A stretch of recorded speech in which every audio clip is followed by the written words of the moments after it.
Kasus dugaan korupsi dan pencucian uang senilai 2 triliun rupiah dalam penjualan kondensat memaksa Bareskrim Mabes Polri menggeledah dua institusi yang terlibat, yaitu PT Trans-Pacific Petrochemical Indotama atau PT TPPI dan SKK Migas. Pasalnya, uang hasil penjualan gas kondensat dari SKK Migas ke PT TPPI tidak masuk ke kas negara. Kantor SKK Migas kembali diguncang kasus korupsi pengelolaan minyak di tanah air. Kali ini terkait dengan penjualan minyak mentah atau kondensat bagian negara yang dilakukan BP Migas atau SKK Migas melalui PT Trans-Pacific Petrochemical Indotama atau PT TPPI pada tahun 2009 silam. Dalam kasus ini, BP Migas diduga telah melabrak sejumlah ketentuan tata kelola penjualan kondensat sehingga menyebabkan kerugian negara yang cukup fantastis, yakni 156 juta dolar Amerika atau mendekati angka 2 triliun rupiah. Kini, Bareskrim Mabes Polri tengah mencoba mengurai kembali kasus ini dan membidik orang-orang yang harus bertanggung jawab atas kerugian uang negara ini. Beberapa kejanggalan dalam penjualan kondensat bagian negara tersebut kini telah berhasil diungkap oleh Polri. Pertama, BP Migas dinilai telah menyalahi aturan karena melakukan mekanisme penunjukan langsung alias tanpa tender kepada PT TPPI.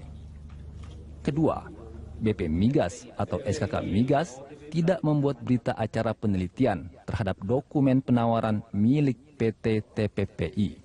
Ketiga, penjualan kondensat bagian negara oleh PT TPPI tahun 2009 ini tanpa dipayungi kontrak kerjasama terlebih dahulu sehingga menyebabkan kerugian uang negara. Tidak ada uang yang masuk ke kas negara dari hasil penjualan ini.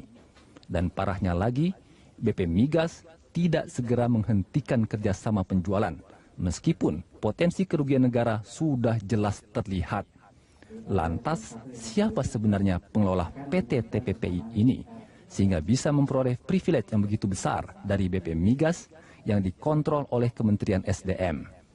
Tentu kita bisa menerka bahwa PT TPPI ini perusahaan yang mampu melobi para pemegang otoritas migas di negeri ini sesungguhnya bukan perusahaan biasa.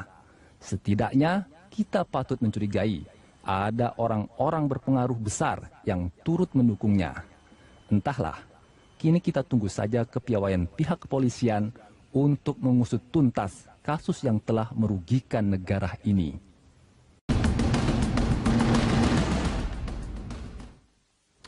Nasib KPK dan pra-peradilan kita lanjutkan kembali masih bersama Marwara Siahaan dan Niko Ginting. Saya ke Pak Marwara dulu. Pak Marwara, ini kan menarik. Saya mencoba mengutip pernyataan Johan Budi tadi bahwa seolah-olah putusan dari pra-peradilan Hadi Purnomo ini dengan Hakim Haswandi menyatakan bahwa apa yang sudah dilakukan KPK selama ini hampir berapa? Dari 200 ya, sudah ada 370-an lebih kasus yang sudah ada putusan ingkrah. Itu salah. Nah, ini gimana ini Pak Marwara melihat ini? Ya, saya pikir ya alamiah saja ya, KPK dengan seluruh personil akan sedikit banyak terpengaruh, dia punya semangat kerja oleh karena putusan ini. Tetapi kalau kita mau dudukkan saja ini sebagai suatu pengawasan horizontal, tentu saja kita akan mengatakan bahwa tidak ada yang sempurna, kan? Nah, oleh karena itu kalau ada loophole yang masih terlihat itu diperbaiki. Tetapi khusus tentang pra-peradilan ini yang mungkin juga secara mudah bisa kita lihat bahwa memang ukuran yang dipakai berbeda, kan? Ini melihat legalitas penyelidik dan penyidik dengan menggunakan KUHP, padahal ada memang lex spesialisnya di undang-undang KPK. Ini menjadi sesuatu hal yang apakah memang dikesampingkan oleh hakim ini? Ini penggunaan undang-undang yang berbeda atau sebetulnya salah menerapkan aturan? Artinya tidak memakai doktrin yang digunakan di dalam dalam pelaksanaan hukum itu. Ya, yang lex spesialis harus dipakai mengukur. Nah itu pertanyaannya maksudnya Pak Marwara. Apakah itu salah menggunakan aturan yang berbeda atau ya ini boleh saja menggunakan aturan yang berbeda? Itu dia pertanyaan saya. Ya, kalau melihat ini saya melihat bahwa seolah-olah hakim ini hendak menguji yang lex spesialis dengan lex generalis. Saya kira itu tidak menjadi kewenangan dia.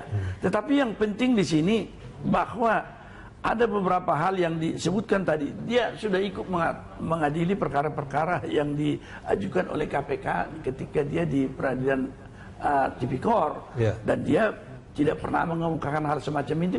Itu merupakan bagian dari indikator-indikator untuk menilai, dan bagian itu ya tugas daripada KY juga. Saya mengatakan tadi independensi harus dilaksanakan dengan berani, asal bukan dengan suap, tetapi bisa diukur dia dari bagaimana cara mempertimbangkan, bagaimana cara menggunakan aturan-aturan hukum di dalam pertimbangan itu. Ada yang disebutkan ada kepantasan, ada yang melampaui garis dan lain sebagainya, dan ini merupakan kalau dari sudut judicial pengawasannya leadership Mahkamah Agung tentu di tingkat kasasi atau PK nanti.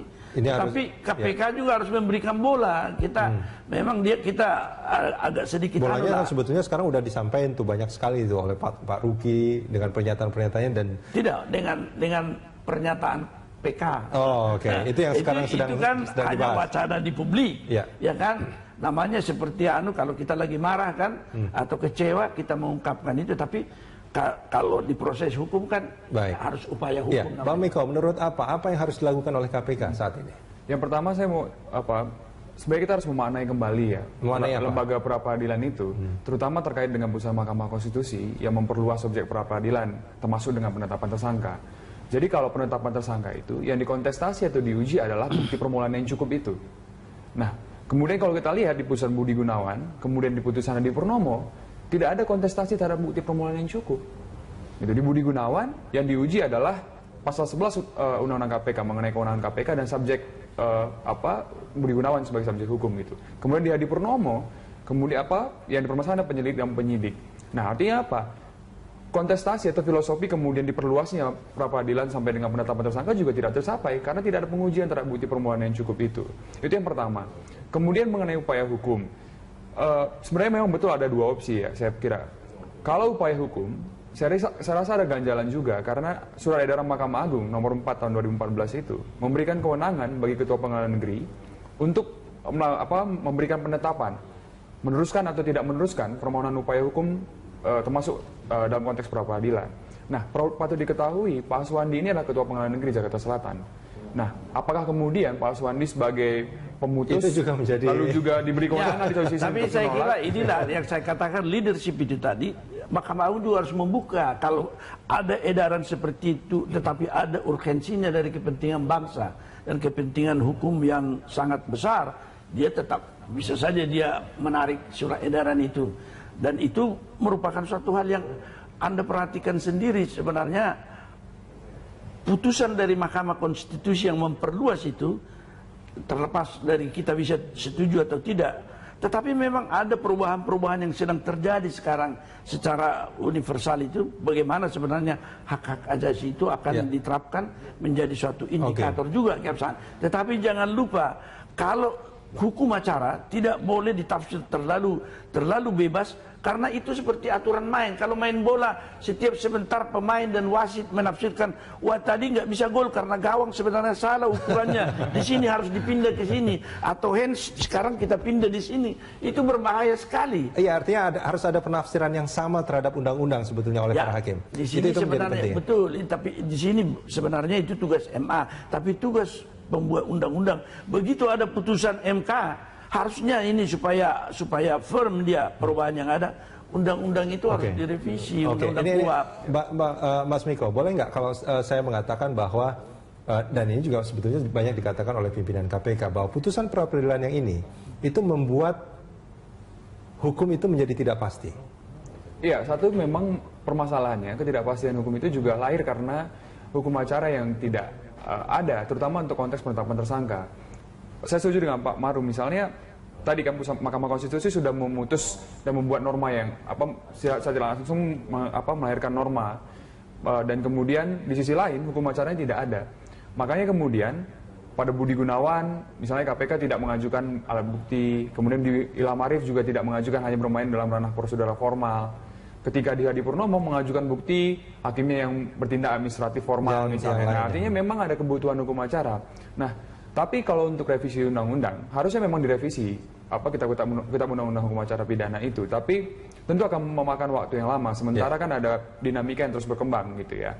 Saya rasa Mahkamah Agung juga harus menerbitkan dengan segera peraturan Mahkamah Agung untuk mengatur mengenai pra-peradilan ini. Termasuk sejauh mana proses pembuktian yang akan dilakukan. Lalu hal-hal apa saja yang kemudian dapat didalilkan dan dapat diuji dalam pra-peradilan itu. Supaya subjektivitas hakim juga tidak terlalu subjektif, artinya tidak terlalu bebas. Ada ukurannya. Harus ada ukurannya. Gitu. Oke, baik.